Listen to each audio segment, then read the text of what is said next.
வருஷமாக குழந்தை இல்லை. 2019 வருஷம் எங்கள் அம்மா சொன்னாங்க, அன்பரின் பாதத்தில் ஒரு நாள் மீட்டிங் வா, கண்டிப்பாக குழந்தை இருக்கும் அப்படின்னு சொன்னாங்க.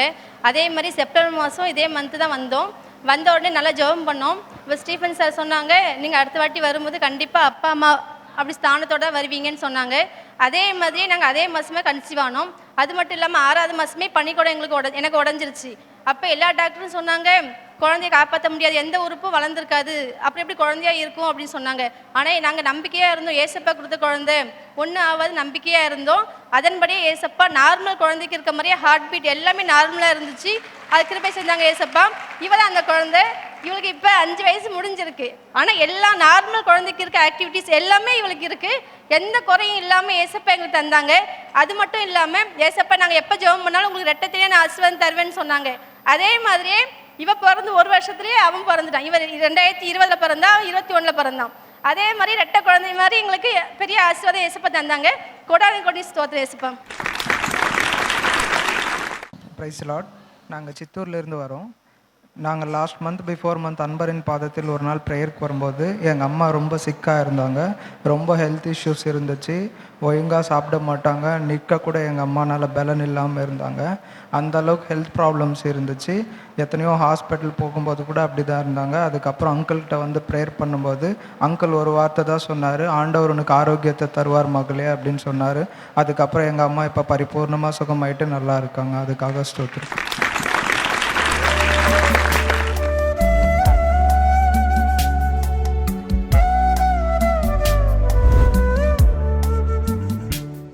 கிறிஸ்துவுக்குள் மிகவும் பிரியமான எனதர்மை சகோதர சகோதரிகளே, நம்மை சிருஷ்டித்தவரும் நம்மை உண்டாக்கினவரும் நம்மை ஒருபோதும் மறந்து போகாதவருமாகிய இயேசு கிறிஸ்து முனையற்ற நாமத்தினாலே உங்கள் எல்லாரையும் வாழ்த்தி ஆசீர்வதிக்கிறேன். அல்லேலூயா.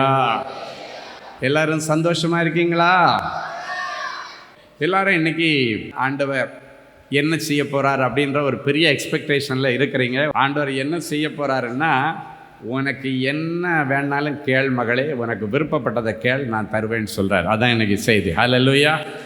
சங்கீதம் 145:19 இப்படியாய் சொல்லுகிறது. எடுத்து வாசிப்போமா? அவர் தமக்கு பயந்தருடைய விருப்பத்தின்படி செய்து அவர்கள் கூப்பிடுதலை கேட்டு அவர்களை ரட்சிக்கிறார். கர்த்தர் தமக்கு பயந்தவர்களுடைய விருப்பத்தின்படி செய்கிறாராம். உன் விருப்பம் நிறைவேறணும்னா ஆண்டவர் சொல்கிறாரு, எனக்கு பயந்து ஜீவி. அப்படின்னா என்னென்னா, மனசாட்சிக்கு கட்டுப்பட்டு மனசாட்சிக்கு பயந்து நீ ஜீவிச்சியன்னா நீ விரும்புகிறத ஆண்டவர் உனக்கு கண்டிப்பாக தருவார். ஆபிரகாமுடைய வாழ்க்கையில் ஆண்டவர் சொல்கிறார், 100 வயசு வரைக்கும் காத்திருந்து இருதயத்தில் ஏங்கினதுக்கு பிறகு ஒரே ஒரு பிள்ளையை கொடுத்தார். திடீர்னு ஒரு நாள் வந்து இவனை செக் பண்ணுறதுக்காக வேண்டிய ஆண்டவர் சொல்கிறார், உன் மகனாகிய ஈசாக்கை நீ மோரியா மலையில் கொண்டு போய் எனக்கு பலி செலுத்துன்னு சொல்கிறார். பாவம் அந்த பிள்ளை, அது குழந்தை எல்லாம் கிடையாது. அந்த வசனத்தின்படி நீங்கள் பார்த்தீங்கன்னா கிட்டத்தட்ட ஒரு 14-15 வயசாவது அந்த நாட்களில் இவனுக்கு இருக்கணும். எப்படி தெரியும் பிரதர் அப்படின்னு பார்த்தா, ஒரு பலி செலுத்துவதற்கான விறகு கட்டைகளை எல்லாம் சுமக்கக்கூடிய அளவுக்கு திராணி உள்ள வயசுக்குள்ளே அவன் வந்துட்டான். நம்பர் 1. ஏன்னா அவன் தான் சுமந்துட்டு போகிறான். 2வது, ரொம்ப விவரமாக ஞானம் வந்த ஒரு பிள்ளை. எப்படின்னா, அவங்க அப்பாட்ட கேட்குறான், பலி செலுத்த போகிறேன்னு சொல்லிட்டு விறகெல்லாம் எடுத்து என் தலைக்கு மேலே வச்சுட்டீங்க, நான் சுமந்துட்டு வர்றேன். ஆனால் அதே நேரத்தில் கத்தி இருக்குது, நெருப்பு இருக்குது, விறகு இருக்குது, பலி செலுத்த ஆடு எங்கேன்னு கேட்கக்கூடிய அளவுக்கு விவரம் தெரிஞ்ச ஒரு பிள்ளை அவன் கேட்குறான், கத்தி இருக்குது, நெருப்பு இருக்குது, விறகு இருக்குது, எல்லாம் இருக்குது, பலி செலுத்த ஆடை கொண்டு போனால் தானே பலி செலுத்த முடியும். அவன் கேட்ட உடனே அவங்க அப்பா சொல்கிறாரு, அதெல்லாம் ஆண்டவருடைய பர்வதத்தில் பார்த்துக்கலாம், அவர் பார்த்துக்குவார். ஸோ அப்படிப்பட்ட வாலிப வயசில் அடி எடுத்து வைக்கிற நேரத்தில் இவனை கூட்டுட்டு போகிறார்.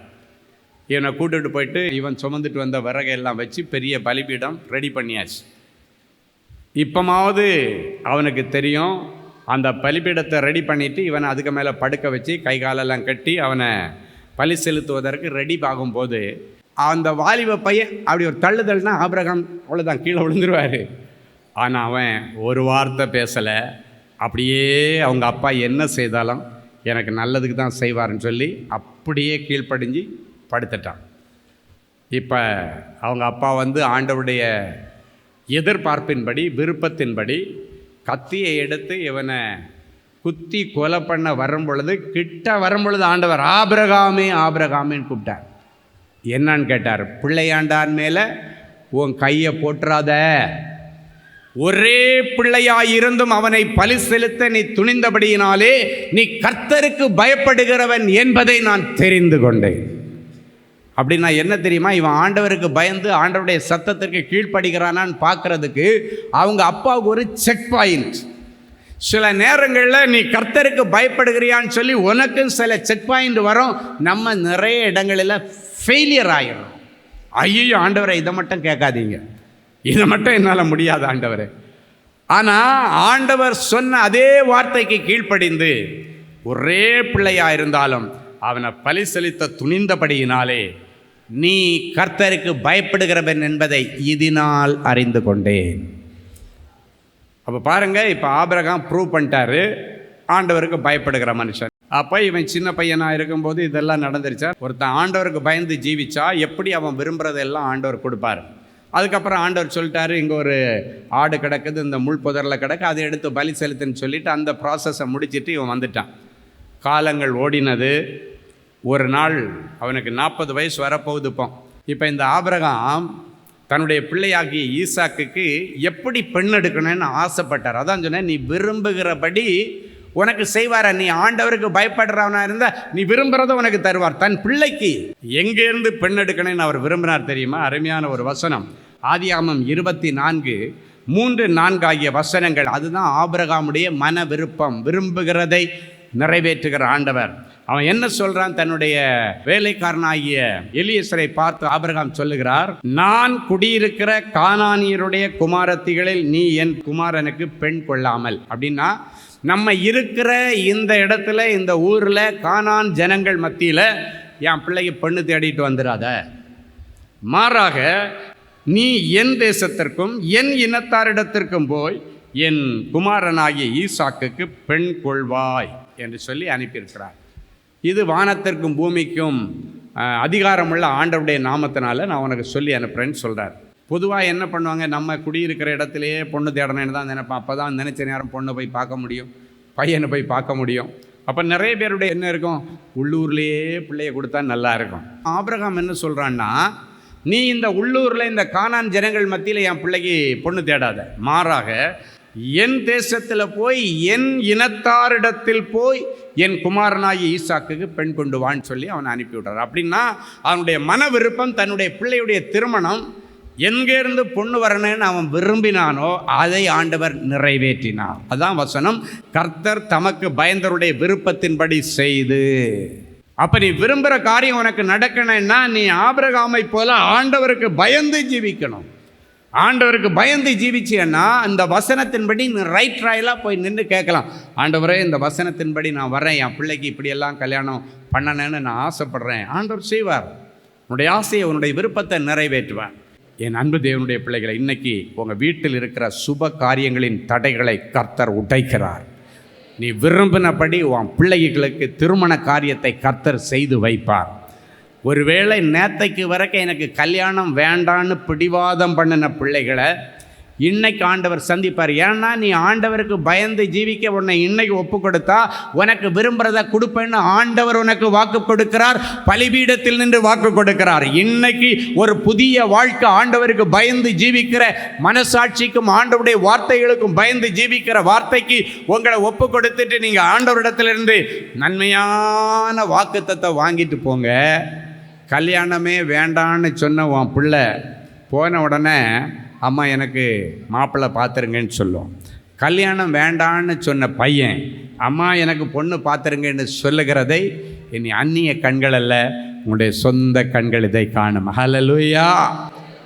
இன்றைக்கி நிறைய வாலிப பிள்ளைகள் கல்யாணம் வேண்டான்றதில் குறியாக இருக்கிறாங்க. என்னன்னு பார்த்தீங்கன்னா, அவள் ஃப்ரெண்டுக்கு கல்யாணம் ஆகிருக்கும், ஃப்ரெண்டுக்கு அண்ணனுக்கு கல்யாணம் ஆகிருக்கும், அங்கே பிரச்சனை நடந்திருக்கும். அந்த பிரச்சனையை பார்த்து எனக்கும் நடந்துருமோ, இவங்களுக்கு நடந்துருச்சு எப்படி எனக்கு நடந்துருமோ. நிறைய பேர் அப்படியே இருக்கிறாங்க. அவங்களுக்கு நடந்துருச்சு, இவங்களுக்கு நடந்துருச்சு. சுற்றி இருக்கிற நிறைய பேருக்கு மேரேஜ் லைஃப் ஃபெயிலியர். எனக்கு ஆகிடும். ஐயையோ, அப்படிப்பட்ட ஒரு கொடுமையெல்லாம் எனக்கு வேண்டவே வேண்டாம், அதுக்கு பதிலாக இப்படியே இருந்துடலாம். இது பிசாசு கொடுக்குற தந்திரமான எண்ணம். ஃபேமிலி லைஃப்னா பிரச்சனை இல்லாத ஃபேமிலி இருக்காது. எல்லா வீட்லேயும் பிரச்சனைகள் இருக்கும். அதுக்காக வேண்டி ஒரு பிரச்சனை இருக்காதுன்னு சொல்லக்கூடாது. ஆனால் அந்த பிரச்சனைக்குரிய காரியங்களை ஞானமாக கையாளுவதற்கான கிருபையை கர்த்தர் தருவார். பிசாசு குடும்பங்களில் தான் களைய வதப்பான், அந்த குடும்பங்களில் தான் பிரச்சனையை கொண்டு வருவான். ஏன்னா குடும்பங்கள் பிரிஞ்சுதுன்னா சந்ததி இல்லாமல் அந்த குடும்பங்களில் இருக்கிற எல்லா பிள்ளைகளும் அவிசுவாசத்துக்கு நேராக போயிடுவாங்க, டிப்ரெஷனுக்கு நேராக போயிடுவாங்க. அதனால் விளையாடுறது அங்கே தான் விளையாடுவான், அங்கே விளையாட அவனுக்கு இடமே கொடுக்கக்கூடாது. அல்லேலூயா. இன்னைக்கு ஆண்டவர் சொல்றாரு, நீ விரும்புகிறதை கேள்.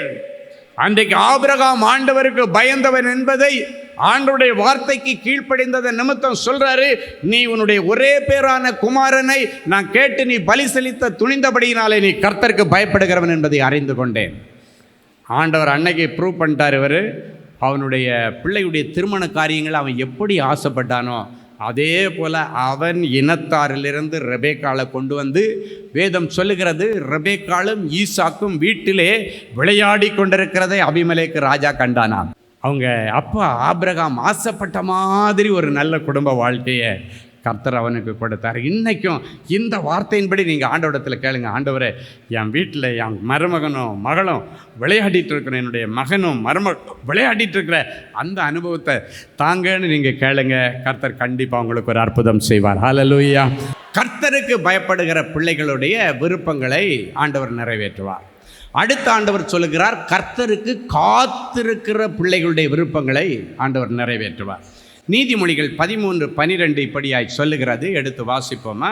நெடுங்காலமாய் காத்திருத்தல் இருதயத்தை இளைக்க பண்ணும், விரும்பினது வரும்போதோ ஜீவ விருட்சம் போல இருக்கும். நெடுங்காலமாய் காத்திருந்து இருதயத்திலே ஏங்கினீங்கன்னா ஆண்டவர் ஜீவ விருட்சத்தின் கனியை போல நீ விரும்பினதை ஆண்டவர் கொடுப்பார். காத்திருக்கிற அனுபவம், முதல்ல கர்த்தருக்கு பயப்படுகிற அனுபவம், ரெண்டாவது ஆண்டவர் சொல்லுகிறார் காத்திருக்கிற அனுபவம். இதெல்லாம் கிறிஸ்தவ பிள்ளைகளுடைய வாழ்க்கையில் இருக்க வேண்டிய உன்னதமான குணாதிசயங்கள். ஆண்டவர் நிறைய வாக்குத்தத்தங்களை நமக்கு வேதத்தில் எழுதி வைத்திருக்கிறார். அந்த வாக்குத்தத்தங்களுக்கெல்லாம் சில நிபந்தனைகளை ஆண்டவர் கொடுத்திருக்கிறார்.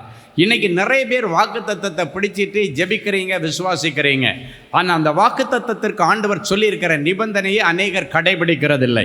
அதனால தான் உங்களுக்கு அற்புதம் நடக்கலை. சிலர் சொல்லுவாங்க, எனக்கு இந்த வாக்குத்தத்தத்தை கொடுத்தாரு, அதை கொடுத்தாரு, இதை கொடுத்தாரு, ஒன்றுமே நடக்கலை பிரதர்.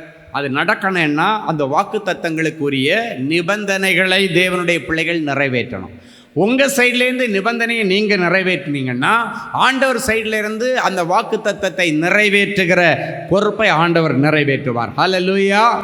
இப்போ ஆண்டவருக்கு காத்திருந்தால் நீ விரும்பினது கிடைக்கும். நிறைய பேருக்கு இன்றைக்கி பொறுமையாக இருந்து காரியங்களை வாங்குகிற அனுபவம் கிடையாது. இப்போ படிப்பை முடிச்சிட்டாங்க, ஒரு 2 மாதம் வேலை கிடைக்கலன்னா போதும், அப்படியே ஓன்னு ரூமுக்குள்ளே போய் உட்காந்துட்டு டிப்ரெஷனில் போயிட்டு அழுதுட்டோம், ஆண்டவர் ஜீசஸ் எனக்கு வேலை தரல, நான் சர்ச்சுக்கு வரமாட்டேன், அங்கே வரமாட்டேன், இங்கே வரமாட்டேன். உடனே அவ்வளோதான், உடனே ரிவர்ஸில் போயிடுவாங்க. கல்யாணம் ஆகி ஒரு 2 மாதம் ஆக வேண்டாம், குழந்தை கிடைக்கலன்னா யாருக்கும் பொறுமையாக காத்திருக்கிற அனுபவம் இல்லை.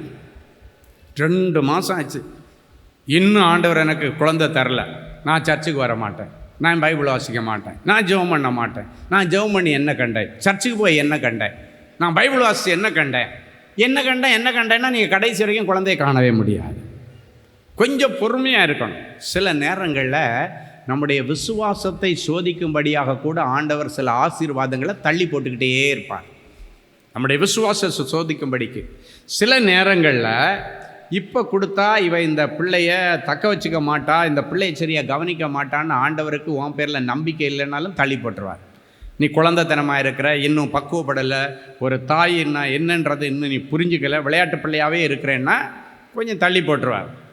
சில நேரங்களில் சில சாபங்கள் நிமித்தம் கூட பிள்ளை பாக்கியங்கள் தள்ளி போகும். நிறைய காரணங்களினால தள்ளி போகிறதுக்கு வாய்ப்பு இருக்குது. சாபத்தினால இருக்குது, ஆண்டவர் உன்னை விசுவாசத்தை சோதிக்கும்படி இருக்கும் பொழுது சில நேரங்களில் இருக்கிறது. ஆண்டவர் நீ பக்குவப்பட்டிருக்கியான்னு பார்த்தாச்சுன்னா இல்லை. சில நேரங்களில் சில பாவங்கள் செய்து அந்த பாவங்களின் நிமித்தம் சரீரத்தில் உள்ள உறுப்புகள் பழுதடையும் பொழுது அதன் நிமித்தம் சில பிள்ளைகளுக்கு அந்த பாக்கியங்கள் இல்லாமல் போகுது. ஸோ பல ரீசன். ஆனால் என்ன ரீசனாக இருந்தாலும், மறுபடியும் சொல்கிறேன், என்ன ரீசனாக இருந்தாலும் சரி, அதெல்லாம் தாண்டி இதுதான் ரீசன்னு தெரிஞ்சு அதை நீங்கள் மேற்கொண்டு ஆண்டவரிடத்தில் மன்னிப்பு கேட்டிங்கன்னா, சாபங்களை முறிச்சிங்கன்னா ஆண்டவர் கண்டிப்பாக உங்களுக்கு அந்த பாக்கியத்தை தருவார். கொஞ்சம் பொறுமையாக இருக்கணும். நான்லாம் யோசித்தா ஆபிரகாம் எப்படி தான் 100 வயசு வரைக்கும் பொறுமையாக இருந்தாருன்னே சொல்ல முடியலை. ஒரு சம்பவம் நடக்குது பைபிளில் பார்த்தீங்கன்னா, ஆபிரகாமுடைய லைஃப்பில் ஆண்டவர் திடீர்னு ஒரு நாள் ஆபிரகாமை காலையில் விசிட் பண்ணி தரிசனத்தில் வந்து சொல்கிறாரு, ஆபிரகாமே ஆபிரகாமே நீ பயப்படாத, நான் உனக்கு கேடகமும் உனக்கு மகாபெரிய பலனுமாய் இருக்கிறேன் என்று சொல்கிறார். உனக்கு மகாபெரிய காரியங்களை செய்கிறவருமாய் இருக்கிறேன்னு சொல்கிறார். இதுக்கு இவன் என்ன பதில் சொல்லணும்? ஆண்டவருக்கும் அவனுக்கும் இடையில் உள்ள கான்வர்சேஷன், உரையாடல் அதில் இருக்குது. எப்பவுமே அவன் ஆண்டவரிடத்தில் எனக்கு குழந்தை வேணும்னு வாய் திறந்து கேட்டதில்லை. இப்போ ஆண்டவர் அடுத்த முறை வந்தாருன்னா முதல்ல வாயை திறந்து கேட்டுறணும். நல்ல கவனிங்க. அதுக்கு முன்னால் வேத பகுதியை பார்த்தீங்கன்னா ஒரு இடத்துல கூட ஆண்டவரே எனக்கு ஒரு பிள்ளை பாக்கியத்தை தாருன்னு அவன் வாய் திறந்து கேட்டதே இல்லை. ஆண்டவரும் கேட்கல, அமைதியாகவே விட்டுட்டு இருந்தார். ஆனால் இப்போ தரிசனம் ஆன நேரத்தில் ஆண்டவர் சொல்கிறாரு, நேராக விசிட் பண்ணி உனக்கு கேடகமும் மகாபெரிய பலனுமா இருக்கிறேன் ஆபிரகாமேன்னு சொல்லிட்டார். அவன் அதை காதில் வாங்கிட்டு அதுக்கு பதில் சொல்லலை. இவன் சொல்கிறாரு, அதற்கு ஆபிரகாம், கர்த்தராகிய ஆண்டவரே அடியேனுக்கு என்ன தருவீர், நான் பிள்ளை இல்லாதிருக்கிறேன். அது வரைக்கும் எங்கேயுமே அவன் ஆண்டவரிடத்தில் அதை கேட்டதே இல்லை. அப்படி நான் யோசித்து பாருங்க, இதுக்கு மேலே நான் கேட்காம இருக்க போகிறதில்லைன்னு சொல்லி வாய் திறந்து கேட்டுட்டான். ஆண்டவரே எனக்கு என்ன தருவீர். அவனுக்கு நல்லா தெரியும் ஆண்டவர் வந்தால் ஏதோ ஒன்று கொடுக்க தான் வருவார். இன்றைக்கி ஆண்டவர் உங்களை பார்த்து சொல்கிறாரு, உனக்கு ஏதோ ஒன்று கொடுக்கறதுக்கு வந்திருக்காரு. அப்போ அவன் நல்லா தெரியும் ஏதோ ஒன்று கொடுக்க போகிறாரு. அப்போ அவன் சொல்கிறான், அவனுக்கு விருப்பம், அவனுடைய விருப்பத்தை இப்போ ஆண்டவரிடத்தில் சொல்கிறான். அப்போ இந்த இடத்துல ஆண்டவர் அவனுக்கு அற்புதம் செய்யும்படிக்கு அவனுடைய காத்திருத்தல் காரணமாயிருந்தது. வேதம் சொல்லுகிறது, அந்தபடியே ஆபிரகாம் பொறுமையாய் காத்திருந்து வாக்குத்தத்தம் பண்ணப்பட்டதை பெற்றுக்கொண்டான். அப்படின்னா அவனுடைய காத்திருக்கிற அனுபவத்தை ஆண்டவர் கனம் பண்ண தீர்மானித்தார். இன்னைக்கு நீயும் பல வருஷமா ஏதோ ஒரு ஆசீர்வாதத்திற்காக காத்திருந்தீன்னா அந்த காத்திருத்தலை கனம் பண்ணுகிற நாள் உனக்கு அற்புதம் செய்கிற நாள். ஹல்லேலூயா. இதை இவன் சொன்னதுதான் உண்டு. ஆண்டவர் கொஞ்சம் வெளியே வாங்கினார். வெளியே கூப்பிட்டு வானத்து நட்சத்திரங்களை எண்ணிப்பார், அதே போல உன் சந்ததி எண்ணி முடியாததா இருக்கும். ஹல்லேலூயா. இன்னைக்கு நம்மளை ஆபிரகாமின் சந்ததி என்று எல்லாரும் அழைக்கப்படக்கூடிய அளவில் நம்ம எல்லாரும் அந்த சந்ததியிலிருந்து வந்தவர்கள் என்பதை தேவ பிள்ளைகள் மறக்க வேண்டாம். ஹல்லேலூயா. இவளும் ஆபிரகாமின் குமாரத்தி தானேன்னு ஆண்டவர் சொல்லியிருக்கிறார். இவனும் ஆபிரகாமின் குமாரன் தானேன்னு ஆண்டவர் சொல்லியிருக்கார். இவன் நம்மளை பார்த்து சொல்றாரு, இவளும் ஆபிரகாமின் குமாரத்தி, இவனும் ஆபிரகாமின் குமாரத்தி. அன்னைக்கு நம்ம சந்ததி எல்லாம் கூட சேர்த்து அந்த வானத்தில் உள்ள நட்சத்திரங்கள் மூலமாக அன்னைக்கு அந்த ஆபிரகாமுக்கு ஆண்டவர் காட்டிட்டார். இன்னைக்கு ஆண்டவர் உங்களை பார்த்து சொல்கிறாரு, நீ காத்திருந்ததை இன்னைக்கு ஆண்டவர் நினச்சி பார்த்து ஒன்று ஹானர் பண்ணுறார். காத்திருக்கிறது ஒரு பெரிய நல்ல அனுபவம். ஆண்டவர் தருவார் என்ற நம்பிக்கையில் நீங்கள் காத்திருக்கணும். பின்மாற்றத்தில் போயிடக்கூடாது. ஒருவேளை பின்மாற்றத்தில் போயிருந்த பிள்ளைகளாக இருந்தாலும் இன்றைக்கு அந்த பின்மாற்றத்திலிருந்து ஆண்டவரே எனக்கு நீர் தருவீர் என்று நீங்கள் சொல்லுங்க. அவன் கேட்டான், வாய் திறந்து கேட்டுட்டான், ஆண்டவரே எனக்கு என்ன தரப்போரு, நான் பிள்ளை இல்லாதிருக்கிறேனே. ஆண்டவர் அவனுக்கு அருமையான பிள்ளையை கொடுத்தார். இன்றைக்கு உனக்கு ஒரு பிள்ளையை கர்த்தர் தருவார். ஒருவேளை ஒரு பிள்ளை இல்லை, 2 தருவார், 3 தருவார், டசன் கணக்கில் உங்களுக்கு தருவார். ஹல்லேலூயா. அன்பு சகோதரனே சகோதரி, நீண்ட நாட்களாக 4 சுவர்களுக்குள்ள விழுந்து கிட, ஆண்டவனே இந்த அவமானத்துக்கெல்லாம் ஒரு விடிவு காலம் இல்லையாப்பா, இந்த கடனுக்கெல்லாம் ஒரு விமோச்சன நாளே இல்லையா ஆண்டவரே, என்னுடைய அவமானங்கள் என்னுடைய தோல்விகளுக்கெல்லாம் ஒரு முடிவே இல்லையா, நித்தமும் அவமான பொருளாய் பரிகாச பொருளாய் மற்றவங்களுக்கு முன்னால நிற்கிறப்பா, எனக்கு என்னைக்கு விடிவு காலம் பிறக்க போகுதுன்னு சொல்லி 4 சுவர்களுக்குள்ள விழுந்து அழுதுட்டு கிடந்தீங்கல்ல, இன்னைக்கு அந்த விடிவு காலத்தின் நாள். கலங்காதே, திகையாதே, நான் உன் தேவன், நான் உன்னை பலப்படுத்தி உனக்கு உதவி செய்ய கூட்டிட்டு வந்திருக்கிற மகளே, என்னென்ன உதவி வேணுமோ ஆண்டவரிடத்தில் கேளுங்கள், அப்பொழுது உங்கள் சந்தோஷம் நிறைவாயிருக்கும்படி பெற்றுக்கொள்வீர்கள் என்று சொன்ன தேவனே, என் பிள்ளைகள் இப்பொழுது என்னென்ன காரியங்களை கண்ணீரோடு உம்முடைய பாதப்படியிலே வைக்கிறாங்களோ அத்தனை ஜெபங்களுக்கு உம்முடைய கண்கள் திறந்தவைகளும் செவிகள் கேட்கிறவைகளுமாய் இருக்கிறபடியினால் உங்களுக்கு நன்றி சொல்றப்பா. சாலமோனை பார்த்து ஆசையா நீ விரும்புறத கேளு சாலமோன்னு கேட்டீங்க. அவனுக்கு கேட்ட, ஆண்டவரே எனக்கு உணர்வுள்ள இருதயம், நன்மை தீன்மை இன்னதென்று வகையறுக்கத்தக்க ஞானம் நாங்கன்னு கேட்டான். ஆண்டவரே இன்றைக்கு இவங்க பிள்ளைகளில் யார் நன்மை தீமை நல்லது கெட்டது இன்னதென்று வகையறுக்க தெரியாமல் இருக்காங்களோ, நல்லது கெட்டது எதுன்னு புரிந்து கொள்ள முடியாமல் ஓடிக்கிட்டு இருக்கிறாங்களோ, அந்த பிள்ளைகளை ஆண்டவர் இன்றைக்கு சந்தித்து நன்மை தீமை இன்னையென்று வகையறுக்கத்தக்க ஞானத்தை அவர்களுக்கு தாங்கப்பா. இப்பொழுதும் எந்தெந்த பிள்ளைகள் மன வளர்ச்சி குன்றி பெற்றோர்கள் காலத்துக்கு பிறகு இந்த பிள்ளையை யாரு பார்ப்பாங்க, நான் இருக்கிறது வரைக்கும் என் பிள்ளைய பார்த்துக்குவேன், என் காலத்துக்கு பிறகு யாரு என் பிள்ளைய பார்க்க போறாங்க, கண்ணீரோடு வந்திருக்கிற பிள்ளைகளை கண்ணோக்கி பார்த்து இவங்க ஆயுஷ் காலங்களே அவங்களை குணமாக்கி இருக்கடேடி, அந்த பிள்ளைகளை சுகமாக்கி இருக்கடேடி, அந்த பிள்ளைகளுக்கு ஒரு விடிவு காலத்தையும் ஒரு உயிர்த்தெழுதலையும் நீ தாங்கப்பா. உடைய உயிர்த்தெழுந்த வல்லமை அந்த பிள்ளைகள் மேல இறங்குவதாக நான் ஜெபிக்கிறப்பா. எந்தெந்த பிள்ளைகள் என் பிள்ளை ஹைப்பர் ஆக்டிவ்ல இருக்கு, என் பிள்ளையை கண்ட்ரோல் பண்ண முடியல, டாக்டர்ஸ் கடைசி வரைக்கும் இந்த பிள்ளைங்க இப்படி தான் இருக்கும், இந்த பிள்ளை உனக்கு ஒரு சிலுவேன்னு நீ நினைச்சுக்கம்மான்னு சொல்லி பிள்ளைய சிலுவேன்னு சொல்லி அனுப்பிட்டாங்க. கண்ணீரோடு இருக்கிற பிள்ளைகளை கண்ணோக்கி பாரு. நீர் சகலத்தையும் சிருஷ்டித்து நல்லது என்று கண்டி, ஆங்கில வேதாகமம் சொல்லுகிறது பெர்ஃபெக்டாக எல்லாவற்றையும் சிருஷ்டித்தீரா. ஆண்டவரே இந்த பிள்ளைகளுடைய படைப்பில் எது பெர்ஃபெக்டா இல்லையோ அதை இப்பொழுது பெர்ஃபெக்ட் பண்ணி நேர்த்தியான உறுப்புகளாய் நீர் மாற்றும். ஒருவேளை ஆண்டவர் நேர்த்தியாதான் படைச்சிங்க, சின்ன வயசுல இருந்து ஏதோ ஒரு பிசாசு அந்த பிள்ளைகளுக்குள்ளால உட்கார்ந்து அந்த பிள்ளைகளுடைய வாழ்க்கையை சீரழிச்சிட்டு இருந்தா, அந்த சீரழிக்கிற ஆவிகளை இயேசுவின் நாமத்தினாலே வெளியே போ என்று நான் கட்டளை கொடுக்கிறேன். ஆண்டவர் அந்த பிள்ளைகளுக்கு ஒரு அதிசயத்தை விளங்க பண்ணுமப்பா, விளங்க பண்ணுங்கப்பா. இயேசுவின் மூலம் பிதாவே, ஆமேன் ஆமேன். அன்பு தேவனுடைய பிள்ளைகளே, இந்நிகழ்ச்சியின் மூலம் நீங்கள் பெற்றுக்கொண்ட ஆசீர்வாதங்களையும் உங்கள் ஜெப விண்ணப்பங்களையும் அனுப்ப வேண்டிய முகவரி: தேவனின் அன்பு ஊழியங்கள், Vinayak avenue, OMR road, Okkiyam, Thoraipakkam, Chennai 600097. மேலும் 24 மணி நேர ஜெப உதவிக்கு 044-24547-999 மற்றும் 9941150999 என்ற எண்களுக்கு தொடர்பு கொள்ளுங்கள்.